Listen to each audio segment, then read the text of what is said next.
Hello and welcome to the MHG podcast. Once again, I'm Bradley.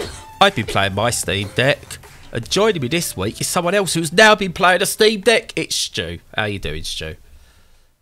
I'm very, very good, yeah. So I have the deck, as it is it's called. It is probably big enough to stick some rollers on and use it as an actual skateboarding deck as well, but I like it. It feels comfy. As I said, you get charged with one of these to get through the over the QET region to Kent. It's that big. Yeah, you get the people going, hey, hold on. They think you're carrying some illegals in the back or something. It's like, no, it's just Steam Deck. Just my Steam Deck, mate. So yeah, no, I mean, I won't ramble on about it because we've been doing that loads, but just for reassurance for people who are thinking like, oh, you know, what's the experience like? Yeah, the screen's fantastic. The weight is really good. It bounces really well in the hands. It's got great grips. I've got tiny, tiny, tiny hands. It's not too big for my hands. You're like Donald. Yeah, exactly. Donald / Beadle is going on here. So all of that's really cool. And every game I played has just worked. Anything that's, you know, listed as Steam Deck ready. I haven't played anything really funky yet in terms of stuff that's already in my Steam library, but says that it doesn't work. But I have already played 2 standalone demos that don't install, that are fully Windows, Windows based. Okay, a little bit of a faff getting it working, but not much. Now working perfectly, and immediately got streaming set up and was playing Tunic on Game Pass. So yes. Yeah, in a really short space of time. Oh, and I played Vampire Survivors, but you know that was bad. I was on last night. I was playing Vampire Survivors, ironically, as it was as well, and it popped up in the corner. Trebon is online playing Vampire Survivors. I know. If it hadn't have been for desperately wanting to try out all sorts, I would have been on there for, I don't know, good couple of hours, because I love that game. It's so good. So I've got the thing now. So the one thing you can do, it runs Euro Truck Simulator really well, and apparently American Truck Simulator really well as well. Get yourself sat in a car, stick on Euro Truck Simulator, and it's the ultimate simulator experience then, because you get the actual feel of the road. I shall have to do that. And if you're in the passenger seat, play American Truck Simulator, because the driving's on that side then, the wheel. If you're in the driver's seat, play Euro Truck Simulator. Obviously don't, because you know that's a joke. Don't play it while you're driving. Yeah, but no, that sounds good. I'll have to give that a try. Yes, I'm still at that stage. What am I, 3 weeks in with it now, coming up to, of just like, oh my god, I can play this on this. I can do this. I can do this. I can do this. I can do this.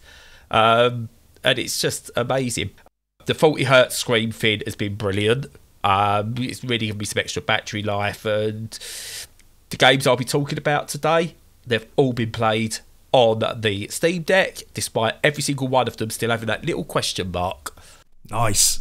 Me too. Everything I've played has been on, well, a mixture, but definitely works on Steam Deck as well. So talking of Steam Deck and playing games on Steam Deck, do you know what else you can play on Steam Deck? What? Video games. Hey! That segue worked. That was a big John Malkovich style segue, that one. It really was. So, what have you been playing, Stu? And where have you been playing it? Well, you might guess this one. I've been playing them on the deck, and yeah, this is like even just since yesterday, so I've been cramming in as much as I can, mainly because I hadn't played anything new to talk about, and I was holding off on talking about it on the podcast and playing on the deck. So the first one I played was, you see, and the name of this game, some games the names just don't stick in your head. Yeah. Please tell me it's not just me. No. Well, don't refer to me, because I forget what I said 5 minutes ago. So, yeah. Well, I'm playing a game called Hope's Journey, and this is one of the strangest games I've ever played. So the idea of it is that it's a little bit like it's so hard to describe. Okay, so the way that it looks like a Japanese RPG from the 90s. It's got that top down, really basic sprites, 2D kind of thing, and when you talk to a person, text bubble comes up and you chat with them in a separate little window. It's like a visual novel style thing. The quirk, if you can call it that, because it's the entire sort of raison d'etre of the thing, is that it's about mental health, and it's about your own mental health and how to have coping strategies.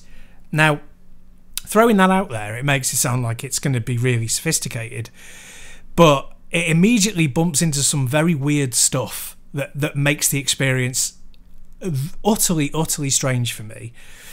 Like, for a start, I'm not sure if the person's like native language is not English, but there are a lot of spelling errors, and there's some really weird sentence construction that doesn't necessarily make sense. And sometimes I was sitting there scratching my head trying to reason out exactly what they meant by single phrases. But that's not terrible. Most of it is really understandable. But the whole idea of it is that you're a school kid who is having some problems in their life, and the game implies and tries to teach you some coping strategies. And where I'm up to at the moment, I've only been playing for about an hour, is dealing with catastrophizing. So thinking that every problem that comes up can be the end of the world, sort of thing. Which is a known, it's a known thing. It's a known piece of behaviour.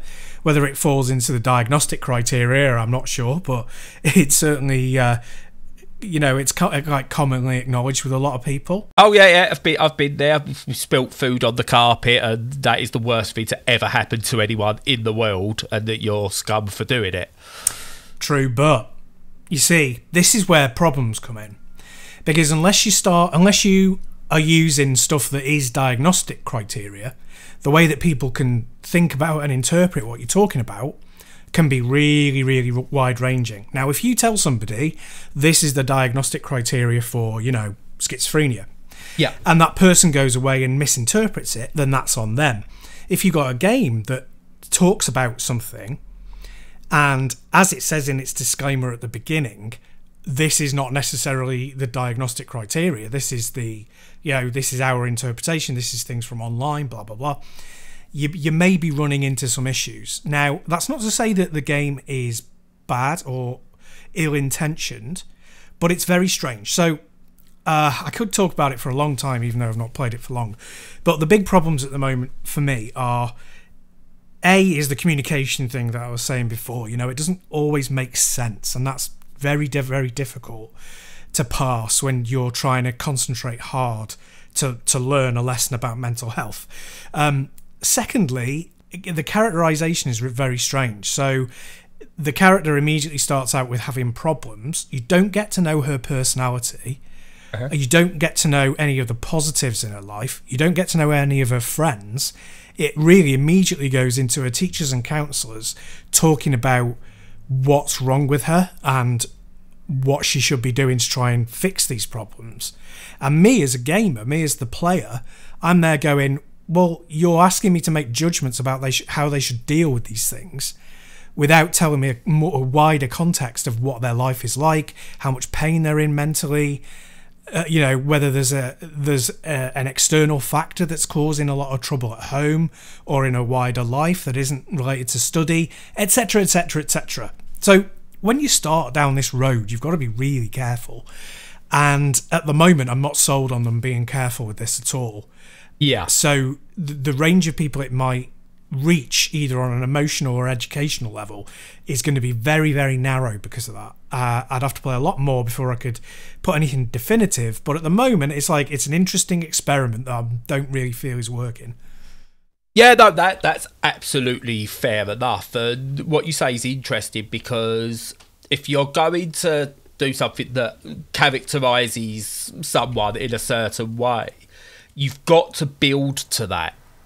So if you look at, it's a totally different game. If you look at Senua's Sacrifice, it doesn't obviously offer any therapeutic experiences or anything like that, but it slow builds a window into Senua's psyche and why she is feeling what she's feeling, hearing what she's hearing, Whilst it doesn't give you like clear answers to anything, obviously it goes places, and it's definitely well worth playing if you haven't already. It does that slow build storytelling without actually doing what's the word for when exposition? Sorry, it's not doing like pure exposition with you. It's slow build, and it allows you to make judgment. I don't think you could just plop someone on the screen and go, these have got some issues, because what are these issues? Is it long-standing? Is it they just having a bad day?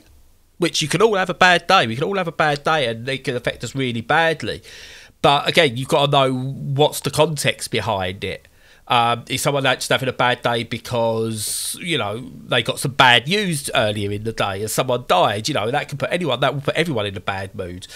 Or is it a long-standing thing? And if this can't convey that, you're right, I don't see how it can then say that, oh, you know, we use CBT to sort of help with therapeutic practices, and this could be an option, without going, okay, that will work for me because I see myself in this character, or it doesn't work for me because I don't see myself in this character. That has to be a fundamental there, unfortunately.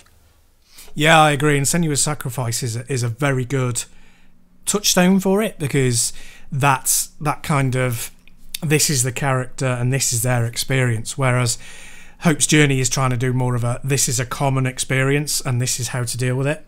Yeah. And it's like you can't make a commonality, you know, of something that is entirely personal. It's not possible. You can have educational documents around it, and you can try and build a game framework around them, maybe.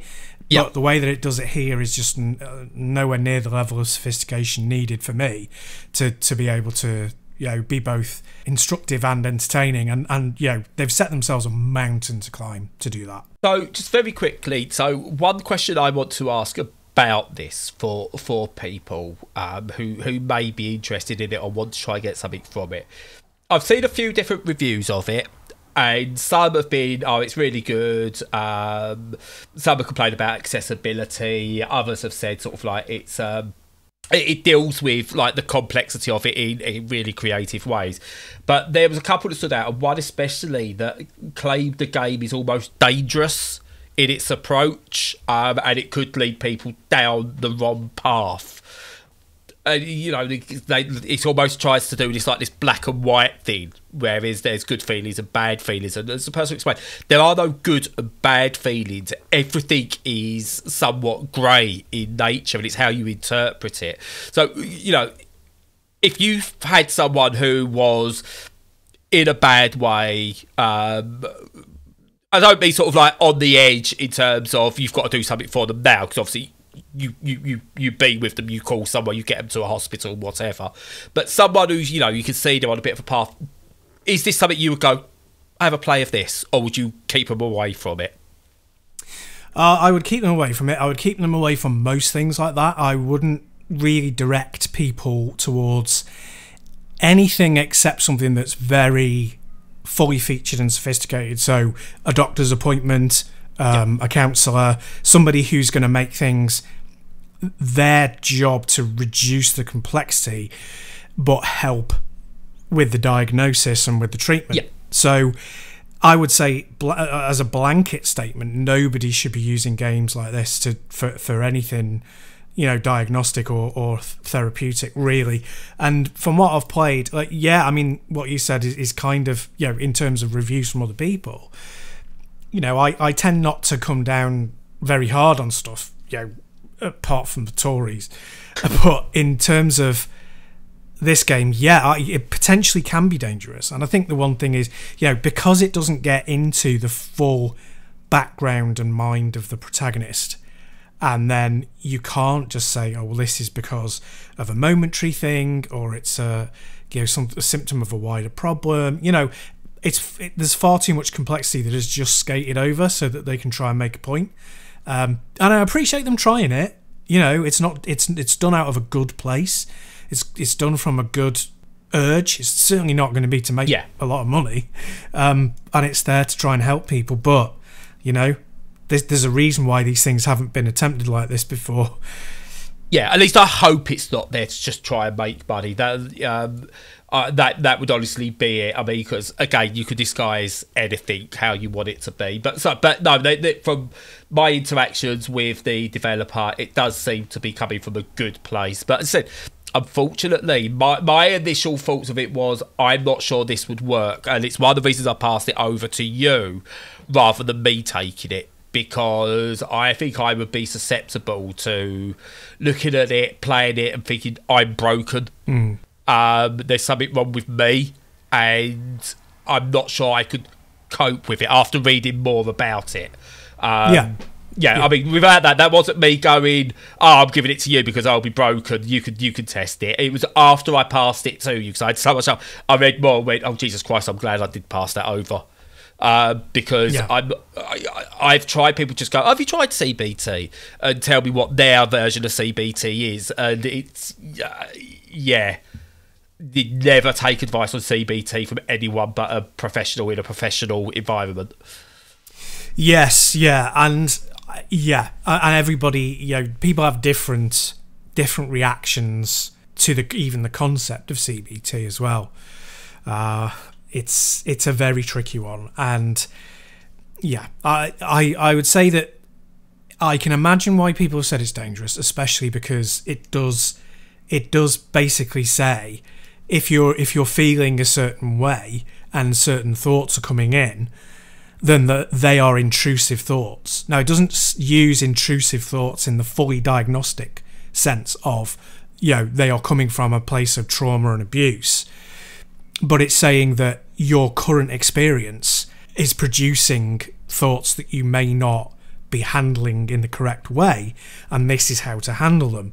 But because it's such a scattergun approach, when the character is receiving criticism that they shouldn't have done, they are still saying, this is me catastrophizing. And that's not something I necessarily agree with, because an emotional reaction to somebody being critical to you is a natural human response for most people. Again, I don't want to just be broad, completely, but, generally, being criticised, it causes an emotional reaction, makes you feel bad, and to just palm it off and put it into the category of, oh, I'm catastrophizing, I should look at what the logical solution is. It works in some scenarios and it doesn't in others. Again, it depends. There's nuance, and this doesn't have that level of nuance, and it never could, because you can't do that. Hence why people create fictional characters who have, like Senua, full backstories and then have actions that demonstrate what the problems in their life are, and it tries to externalize them rather than have them internalized. We could go on for a very long time about this. The long and the short of it is, if you're gonna experience this game, go into it with an open mind, but being very cautious about it. I would definitely say, don't ever go into any situation thinking that you have to take the advice that is provided, because it's not always going to be great. And I'll finish with an anecdote. So I'm a mental health first aider. My wife recently went to a taster session of becoming one, and she came out of it with a terribly negative feeling from it. And she correctly identified that the reason was because it was run by her company's HR. Now, my training was done entirely by the governing body, and it was perfectly aligned with everything that you would expect and want from such an establishment, whereas my wife's was done by what was taken out and inserted in by a department that is there to protect the rights of a company. And they've both been branded as being the same thing, but they were completely different. And I listened to what she said, they told me, with horror on my face. I was like, none of this applies, and it's all wrong advice. None of it is what you would get in the proper training. They have twisted it. So yes, go into these things being incredibly careful. Yep, no, totally agree. Not much else I can add to that, really. So I won't. Right, moving on. Short one for me. An early access game I've been playing called Astral Ascent, which you may want to switch off now, Stu. It's a roguelite. Yeah. Because, you know, everything's a roguelike these days. It's 2D pixel graphics. That's going to switch off the rest of the audience. However, hear me out. Really, really, really good game. It's in early access. There's still loads to be done for it. Basically, you get to choose one of 4 different characters to play through. And the idea is you need to explore like this astral prison. And it's guarded by 12 creatures known as the Zodiacs. There you go. Nice. And the idea is you need to basically go through the levels, build yourself up as you would in any roguelike, get more and more powerful so you can eventually beat each single one. And I played it for a few hours so far, back and forth. I'm not great at these games, but I really enjoy them. The different powers you can get keep the game feeling fresh on the whole. It's got kind of some mechanics that you would have seen in something like Guacamelee, in terms of how you sort of like move dash in the air and things like that. Yeah. And it works really, really well. Then it's got, I would say, a bit of Dead Cells to it in terms of what the combat is. And again, that works really well. But there's something I can never get over in terms of just, it just impresses me every single time. And that is the art style of a pixel graphics game like this. And what they could do with the fluid movement that you just couldn't do in the 8 and 16-bit era. It's just a beautiful looking game in motion. You know, I used to think that Flashback was amazing, and that was like the pinnacle of what you could do with like making something look like a real cartoon. But, you know, we're seeing it time and time again, and this is just another spectacularly looking game. I'm not sure, apart from adding more content, what Early Access has got left to do for it.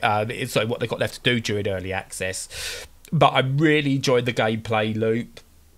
The story is decent enough. It holds my attention. It's narrated. It's got some decent accessibility options. Could do with a few more. There's a few areas where I think it suffers small text, especially on the deck. But they can still add to that. You know, I will feed back on that side of it. But honestly, it's a beautiful looking game. It plays really, really well. And yeah, I just, you know, highly recommend, if you're into these games in any way, shape or form, give this one a look.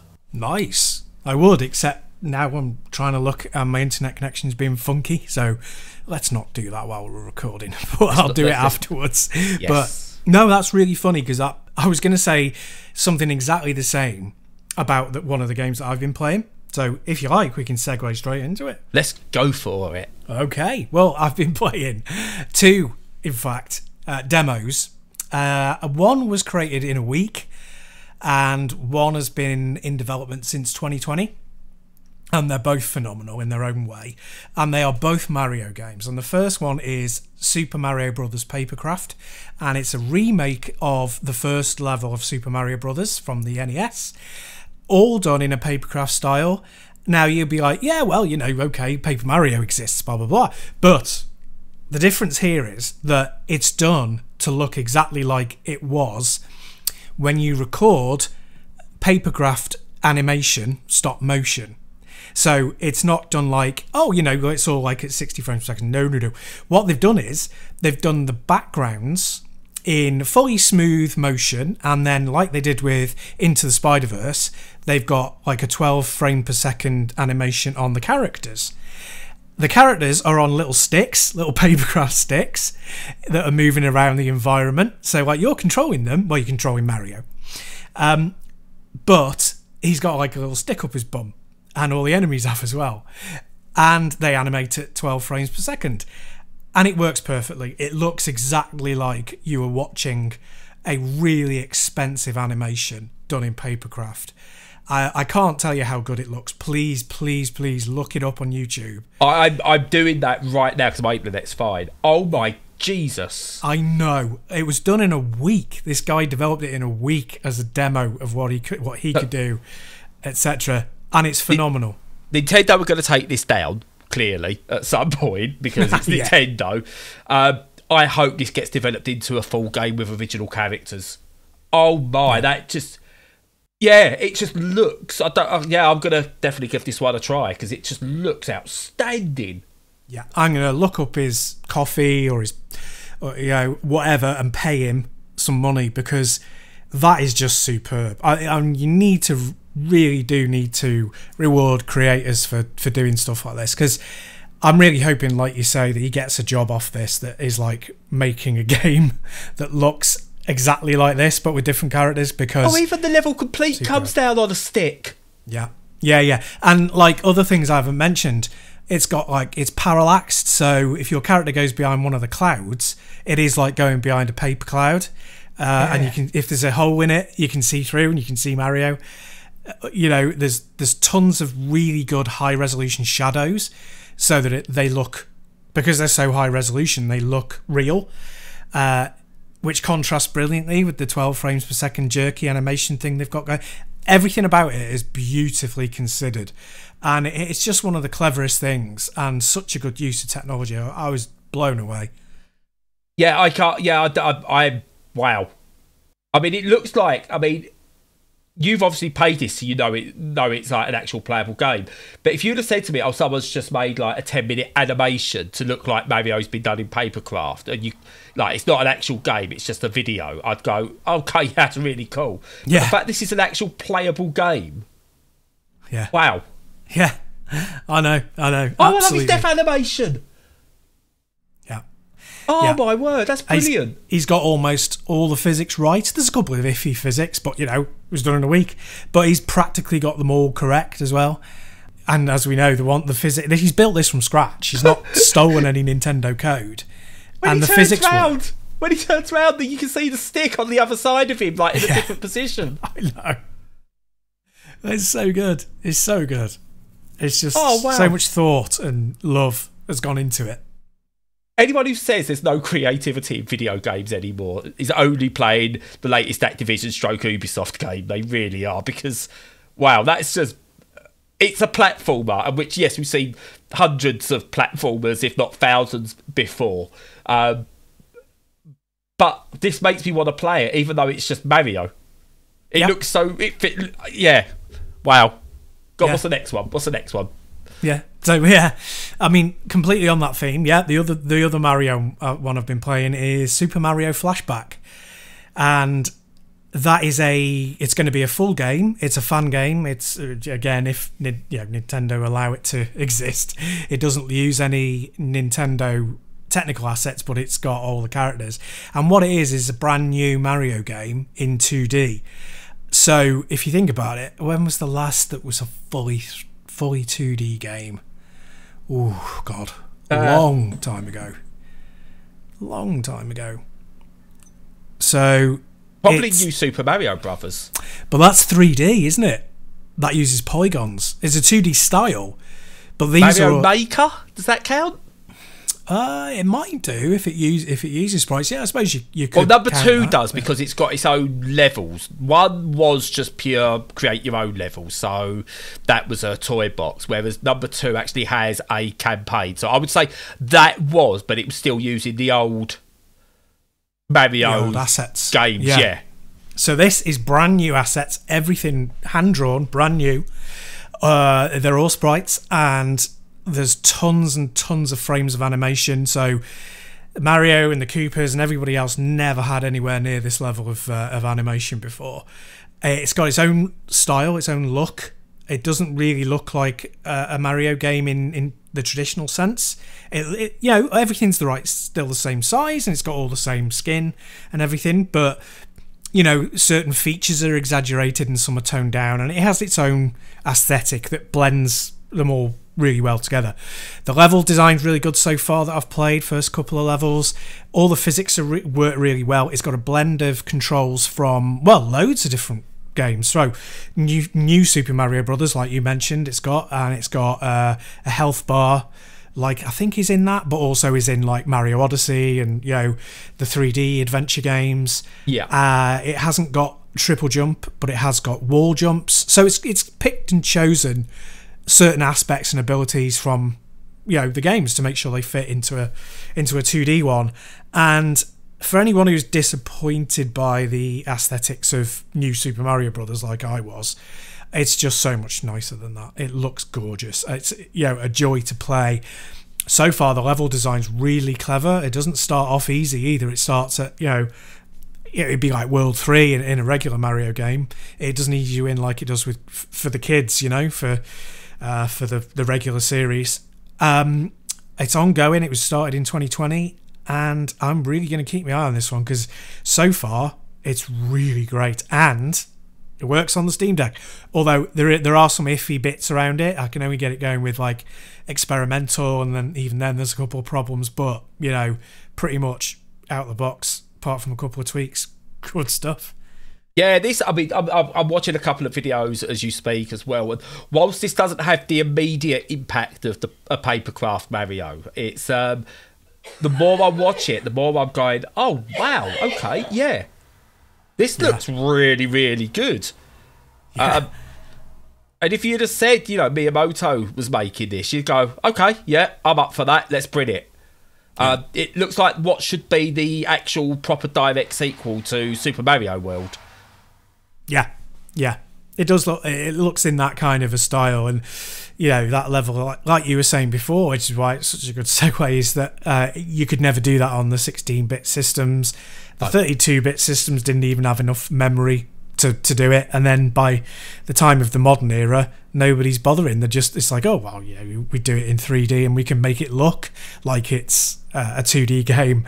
And it's like, but you know, if you go through the process of hand drawing the sprites and making it look, you know, making them move and animate in that kind of particular way, you produce something that's a different type of art. Yeah, and it's still worth doing. So yeah, fabulous. This makes me now watching this, and I know it's a completely different genre, but I want someone to go back and remake using like this sort of modern, like what we could do, and do like FIFA 94 and stuff like that. Yeah. Because just the extra frames that you could put, and the extra sort of like frames of animation you could put in now, and have it running so smoothly, it just, wow, yeah. And 2D Mario is always the best Mario. Don't get me wrong. I enjoy Mario Odyssey. I enjoyed Mario Galaxy. They're both absolutely spectacular games. I even like the water one, whatever that was called. I forget. Sunshine. But in terms of, I will probably rarely ever go back and play those.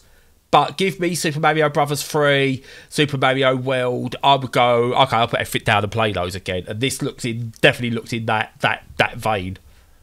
Yeah, it's definitely one that you will be right up your street. You should definitely give it a go. I'm in for that one. Excellent. Great, I haven't got enough to play. Oh, same problem myself. Right, moving on, something that's not Mario, but it is cute and it is quirky. And it was a platform exclusive, but now it's not. It's Bugsnax. Yeah. Because I initially asked for this and I was going to go for, I want it on Switch. No, I don't. I don't want this on Switch anymore. Can I guess what you prefer it to be on? Oh, I've played it on Steam Deck. Because, again, like most games, I think it's a brilliant handheld game in terms of just pick up, stick it on, play wherever you want, sat on the sofa. Brilliant for that. Don't want to play this sat at a computer chair. And look, there's not much I can say about Bugsnax as a game. I've written reviews and stuff on it before as an actual game. I think it's absolutely wonderful. It goes places at the end that is quite dark and shocking, but the concept behind it is basically Pokemon-esque in a way, Slime Rancher-esque. You know, you go around, you need to sort of like find and collect different bugs that are also snacks. So you get like a Strabby, which is like a little strawberry bug, and if you eat it, part of your body turns into a strawberry. You got like carrot based ones. Again, this is where I'm crap with names. I can't remember any of their names. But you do it changes like how you look and what you do, and you have to do different techniques. So you use smaller bugs to capture bigger bugs and all things like that. You got all those little various little tasks. It's just lovely, a lovely game. It's got a brilliant art style, and I think when I mentioned it before, it does inclusivity spot on, because the two of the characters in it are in a loving relationship. They just both happen to be women, but it's not mentioned. But not in a, oh, we're hinting towards it kind of way. It's just two people who are both women that love each other. That's it. Do they happen to be bugs as well? No, they're not. They're whatever the main types of characters are. Okay. But yeah, it's beautiful. A lovely game. And it plays wonderfully on the Steam Deck. I've got it my deck set to 40 hertz and 40 frames a second, and but it just it runs absolutely perfectly in that. Again, it's what do I say? If you've never played Bugsnax, and I know a lot of people haven't, because they look at it and go, "Oh, it's like Knack." It's not like Knack. It's like Knack was okay, right? I enjoyed Knack for what it was. It was a quirky thing that was like nice to have on the PlayStation 4 because there was not much else. But Bugsnax is a genuinely fantastic game, and if you've overlooked it because it looks kiddie, it looks like, oh, it's another Knack or whatever, do yourself a favour and pick it up. You can get it for like 20 quid. It's like that's its cost without a discount. Get it, play it. It is absolutely fantastic, and don't get all highbrow over video games and miss out on an absolute gem. That's pretty much all I want to say on it. Bugsnax is wonderful. Oh, cool. No, it's good to hear that. I think a lot of it might just be down to the name. The name is really poor, and I'm not just taking an easy swipe at it.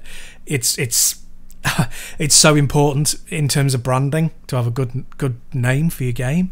And it's a poor name, and I think it probably would have done better if it had a better one. But oh god, if they'd have called it Call of Bugs or whatever like that, it probably would have sold Gangbusters.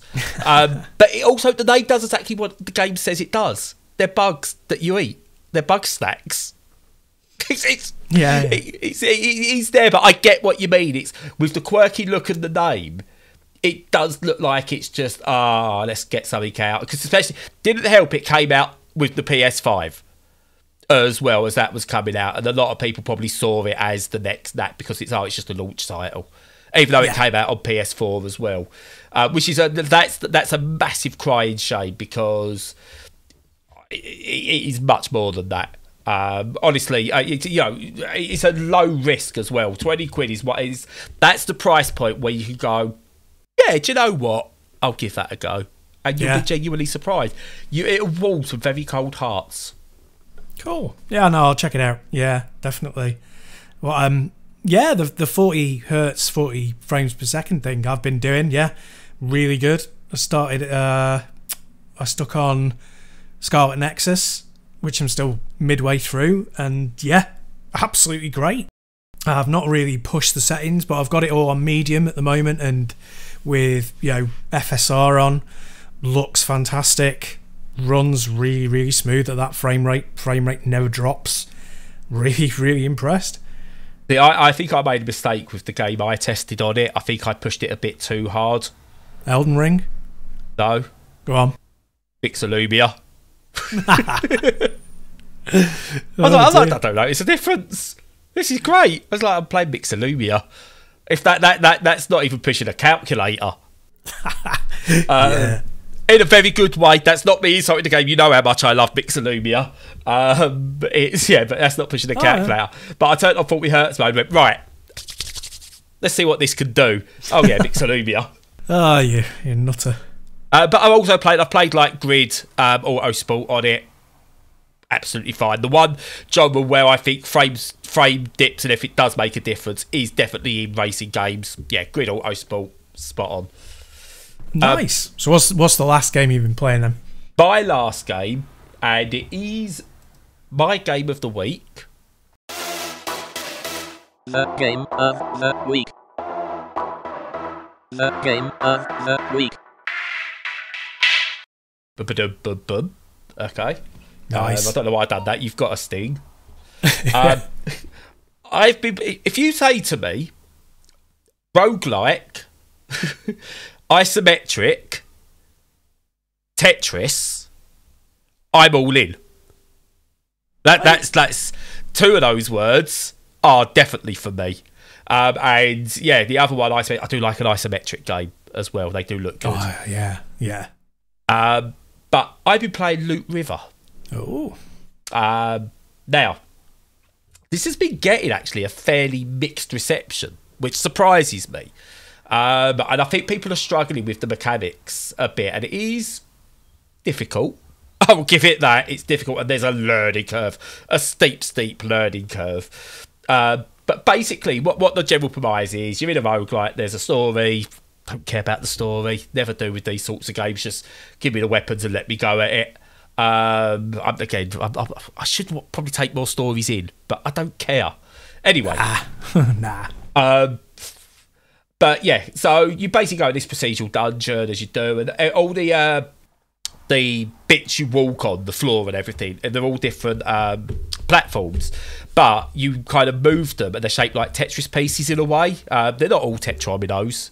They're all different sizes and shapes or whatever. But basically, you can slide them together to make bigger platforms. You could, if you're on it and you've got to take on an enemy, you could like draw an enemy in so they're close to the edge and move your platform back, charge your attack, go back in, slide in the platform and attack the enemy. Or you can use it to sort of like draw them one way, go round the other, and then get like a back attack on them and stuff like that. Yeah. And you use these to then like get through the level, so you have to kind of slide these blocks. You get this puzzle element because you might be on one block, you'll get to a section, it's like completely blocked, and you need to unslide other platforms to get another platform through there. It's fairly simple. Trial and error works. You haven't got to be particularly precise there. It's really, really hard. I've barely got out the first couple of areas. And I've barely leveled up, but you know it could do with being a bit easier at the start, in all honesty. But once you get going with this and you've beaten it at like a couple of levels, you've got a couple of permanent upgrades, it really, really does come into its own, and you start to pick up the little strategies. So you can get different types of weapons and different buffs and things like that. You can actually get mods as well, which will do that thing of if you put this mod into your run, you'll get extra damage power, but you will be hit more harder, or you'll get more experience, but you know there will be more tougher enemies about and stuff like that. So you can change the game up, and it's like it's got a risk and reward thing. Visually really nice, but what they've done, which I really like, and there's one reason I really like it, is they've got a really good approach to accessibility. So there's a colourblind mode, again that's really good. You can change the size of the text to normal and large. Credit for not going small, because that would just be an insult. Pointless. Yep. Yeah, you got normal and large, which is really good. No, I don't think it does need another one, actually. The large is very legible on the Steam Deck. It's got the ability to be able to put like a glow around enemies, so you can see where they are against the background, all little things like that. You can reduce the screen shake, all the nice little touches. One thing it does do, and this is something a lot of games do, and it pisses me off, and I'm going to use this as a way of bringing this one in. Don't use red text. Good, yeah, good point. Don't do it.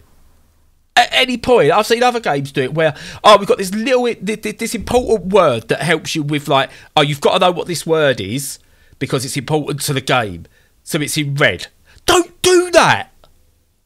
But even for people who can see properly, red on anything is not an easy colour to read. Absolutely. It's a terrible idea. Yep. Underline it. If you've got to make it stand out, underline it. Make it bold. Something other than poxy red. Anyway, that's that. Okay, with that. Don't use red text. And this has red text in it on the menus. Turn it off. Get rid of it. But, yeah, aside from that, I'm really enjoying this. It has got mixed reviews overall, and I get it.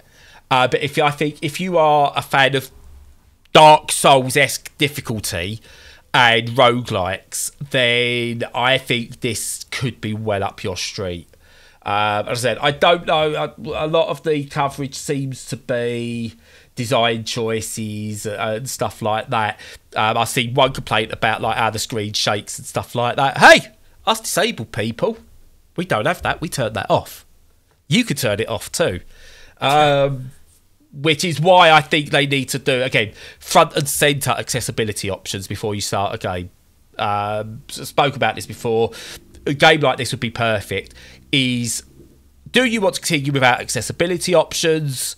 Press A and just go through. Do you want to set up accessibility options? Or, or do, like, basically a yes, no. And if you press yes, you get the list of accessibility options.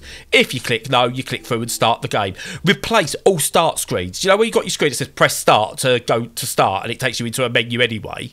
Yeah. Just replace that screen. With I press agree. A to go straight in, press B to do accessibility. Yep, I agree. I think that you should have like little animations, little screens of what will happen. Yeah. If you turn it on or off or whatever. And yeah, good job. Yeah. Do you know what? I'd be happy if it didn't have that and it was just a list. Honestly, it's better than what we've got now. But yeah, if you could show, like, because you've got colourblind modes on there, they've got like these weird names, like medical names too. I don't know what they actually mean. And you can turn them on. There's 3 of them and none. Well, I don't know what they are. I don't know what these words are because I'm not colourblind, but I don't know. Like sometimes a colourblind option can help me. So I'm like, I don't know what this one is. Yeah. So if I had a little graphic that showed me what it would do, yeah, that's absolutely brilliant. But what I'm getting to with this, it's got really good accessibility options. Could do with a bit of improvement in some of them, but overall really good. But yeah, really, it's a really, really good game. People are complaining about the combat system. You just got to get used to it. It's a different combat system to other games. Just get good, is what they say in it. Yeah. No, I think there's a lot of kind of like when they first started making games, like when games were in the arcade, there was very little at home. It obviously catered to a particular demographic. It was like young males. And then they kind of like, well, they're going to be the ones playing at home. And then that kind of like stuck for 40 years. And it's like, yeah, no, we need to move away from that. We need to be looking at like what you would do for, I mean, I think one of the problems as well is that like if you think about like, accessibility options for just stuff in like Netflix, it's not great. It's still you still have to go along into tiny little menus to find the ones you want. And for Netflix, I would prefer them to go, oh, do you want to do this before we get started? But yes, games where it's all like dead easy graphical user interface should be there straight from the start. The other thing, just checking my notes, I would say this is top down, not isometric. So just a small thing, but just in case people were thinking about it. Yeah, maybe not isometric. It's a slight angle. I wouldn't say it's top down. There's an angle, but isometric tends to be... Yeah, it's the from the corner, isn't it? Yeah. Like Viewpoint, which I'm still playing, still trying to 1 credit. I can get to level 4 on 1 credit, which is pretty good. Yeah. Get in there. Yeah, 4 out of 6. So, get in there. Yeah. Get in there. You'll do it once without recording. Oh, yeah, never totally. be able to do it again. Yeah. Oh, without a doubt. Yeah. But yeah, no, Twoot River, the not quite isometric game. I'm not sure why I said isometric. I think it's because as I was checking feeds, it's the tags on it that I've got are isometric, and I think I just went. Yeah, I think even as I said it, I went. It's not quite, but they've said it is, so maybe it is. Maybe that counts as isometric. I don't know. Yeah, I feel really petty bringing it up now. No, it doesn't matter whatsoever. No, because you say that, like, but some people would go, well, it's that isometric. I'm going to give it a negative Steam review. Yeah. It's a weird angle, isn't it? It's it's kind of like Hyper Light Drifter. It's the same thing, I think. So it's not fully top down. They're angled, so it's a top down camera, but stuff is angled so that you can see the front of it rather than just the top. Yeah, I dare say it's one of those that if it was in if this was 3D and like 3D World and you had it at that angle and then you move the camera to the side, it'd be like, do you know when you see like a football game and you've got those advertising hoardings that are painted on the pitch, and then you look at them from like pitch level and they're like really stretched. Yes. I've got a feeling that's what this would look like if you went down to the actual level of the game. Yeah, no, that's a really good comparison. Funnily enough, I was playing Demons of Asterborg on my Mega Drive the other day, and that's got an effect where it shifts like you see the side of a building when you're coming into the level, and it's only a 2D platformer, and when you move past it, it shifts and it shifts out of sight. A really nice effect. If they could do that in Twoot River, that'd be really cool. Well, there you go. Something for them to do for the sequel, Twoot River. Also, Twoot River, because it's like the second. It's number 2. It's the second game. It's Twoot River, TWOOT.